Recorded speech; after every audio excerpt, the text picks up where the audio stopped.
परमेश्वर का हम धन्यवाद करते हैं और सभी मसीह भाई बहनों को जय मसीह की। मेरे प्यारो, आइए प्रभु का वचन सुने और अपनी सारी चिंता परेशानियों को प्रभु के हाथ में सौंप दे। क्या जाने प्रभु की दया हो और आप वचन सुनते सुनते भले चंगे हो जाएं।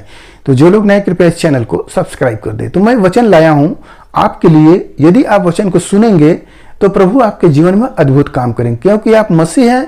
मसीह का सुसमाचार सुनना आपके लिए बेहद जरूरी है। सुनिए और अपने आप को समझिए, क्या मैं वैसा हूं? तो मैं वचन को पढ़ता हूं यहां पर प्रकाशित वाक्य अध्याय 3 और 1 से। सरदीस की कलीसिया के दूत को यह लिखा, जिसके पास परमेश्वर की 7 आत्माएं और 7 तारे हैं। वह यह कहता है कि मैं तेरे कामों को जानता हूं। तू जो जीवित तो कहलाता है पर मरा हुआ है। जागृत हो और उन वस्तुओं को जो बाकी रह गई हैं और जो मिटने को है उन्हें दृढ़ कर, क्योंकि मैंने तेरे किसी काम को अपने परमेश्वर के निकट पूरा नहीं पाया।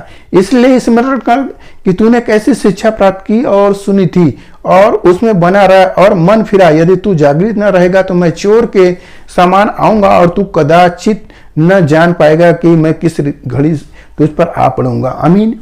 यहाँ पर प्रभु का वचन आया है कि प्रभु आपसे कह रहे हैं कि आपको जो शिक्षा मिला था,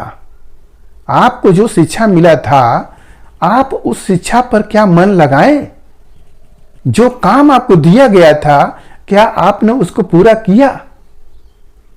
आप कैसे हैं?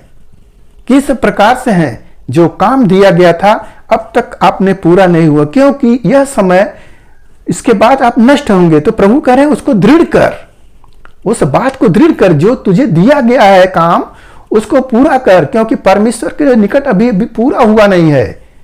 वह पूरा नहीं हुआ है। जो काम दिया गया है वह पूरा हुआ नहीं है। कलीसिया कह रही है, यहां पर लिखा है, तू जीवित तो कहलाता है परंतु मरा हुआ है। जागृत तो हो उन वस्तुओं की जो बाकी रह गई है। जीवित तो हैं आप परंतु मरे हुए हैं। आप कैसे हैं? आप दिख रहे हैं जीवित, परंतु आप अंदर से मरे हैं। जो काम दिया गया है उस काम में आप मरे हैं। तो आपको प्रभु बता रहे हैं कि उस काम को करो, नहीं तो मैं एक चोर के समान आऊंगा और तुझ पर आ पड़ूंगा। हालेलुया। पढ़ने का मतलब आप इस दुनिया को कुछ कर जाएंगे, इससे क्या लाभ होगा? इन बातों पर आपको ध्यान देना चाहिए कि जो हम प्रभु यीशु मसीह में आए हैं, वो जो प्रभु हमें शिक्षा दिए हैं, क्या उस शिक्षा पर हमने मन लगाया और क्या उसके अनुसार मैंने मन फिराया? जो बोला गया है कि तू अपना मन फिरा, क्योंकि स्वर्ग का राज निकट है। तो जो हम मन को फिराएंगे तो ही मेरे पास स्वर्ग का राज निकट होगा। स्वर्ग का राज दूर नहीं है, आपके पास ही है। मेरे प्यारो, प्रभु कह रहे हैं इधर उधर मत देखो, पास में ही है। तो निकट सब कुछ है। आपको मन को फिराना है।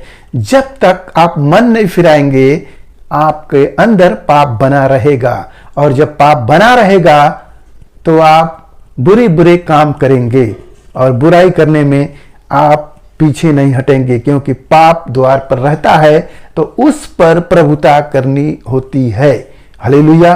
तो मेरे प्यारो, हमें यशायाह नबी का जो वचन मिला कि जो आंखों से देखा और कानों से सुना और मन से बुझा और मन को फिराया, तो क्या हुए? वो चंगे हो गए। हालेलुया। तो हमें चंगाई चाहिए तो सर्वप्रथम पहले अपने मन को फिराना है बुरे कामों से। जब मन को फिरा लेंगे तो प्रभु का आशीष होगा। हालेलुया। यह कलीसिया बता रही है, जिसके पास तारे हैं, 7 तारे, वो ये सूचना दे रहा है। तो परमेश्वर का वचन आपके पास आया है। आप कैसी भक्ति कर रहे हैं, आप उस पर ध्यान करें। कहीं ऐसा ना हो कि प्रभु आ धमके और आप मलिनता में ही है, मन को नहीं फिराएं, तो प्रभु आपको क्या देंगे? आपको क्या दे सकते हैं? आगे हम पढ़ते हैं, देखिए, सुनिए। लिखा है, जो जय पाए उसे इसी प्रकार श्वेत वस्त्र पहनाया जाएगा और मैं उसका नाम अपने पिता और अपने स्वर्गदूतों के सामने मान लूंगा। जिसके कान हो वह सुन ले, आत्मा कलीसिया से क्या कहती है। हालेलुया। तो जो जय पाएगा, कौन? जो मन फिराएगा वो जय पाएगा। तो प्रभु उनको वस्त्र पहनाएंगे, सफेद वस्त्र, और परमेश्वर के सामने यीशु मसीह मान लेंगे। हालेलुया। तो मेरे प्यारों, आज के इस वचन से जो कुछ मिला उस पर ध्यान करें और बुरे कामों से मन फिराएं और चंगे हो जाएं। तो आपके लिए हम प्रार्थना करते हैं। मान परमेश्वर, हम आपका धन्यवाद करते हैं इस मुसरा आज के दिन प्रभु, जो यह वचन मिला, जितने सुने प्रभु ने आशीष मिले, उनके घर परिवार में सुख शांति बनी रहे, सभी लोग भले चंगे रहे। मेरे राजा, जो मन नहीं फिराता प्रभु, वह चंगा भी नहीं होता। मेरे राजा, बुरे कामों से मन फिराने के लिए प्रभु उनके मन में तो बातें कर। हालेलुया, हम आपका धन्यवाद करते। जो भाई ने कार्यक्रम देखा, उन्हें आशीष से भर दे। धन्यवाद करते, प्रार्थना यीशु मसीह के नाम में, आमीन।